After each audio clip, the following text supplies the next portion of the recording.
Tired of your money transfers being held up, or even worse, feeling unsafe? Today, we're diving into the essential process of verifying your identity with Worldremit, guaranteeing secure transactions and smooth payment experiences, and ensuring compliance with international regulations. To make sure you can start sending money, Worldremit requires you to verify your identity to ensure the safety of your money and comply with regulations. You can do this through their website or the mobile app. First, you'll need to begin the identity verification process on the Worldremit app or website. You should be able to easily navigate to the verification section of your profile in either spot. Next, you'll be prompted to provide some information, including your name, address, and date of birth.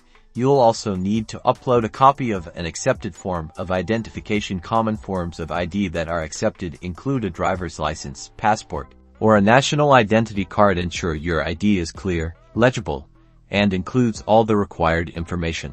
After uploading your ID, you'll be asked to follow instructions, which may include taking a photo of yourself or answering a few security questions to confirm your ID. Once you've submitted your information, Worldremit will review your documents and hopefully verify your identity. This process usually happens very quickly, but in some cases, it may take a few days. Once approved, you are all set and can begin sending money internationally with peace of mind. And that's it. You have verified your Worldremit account.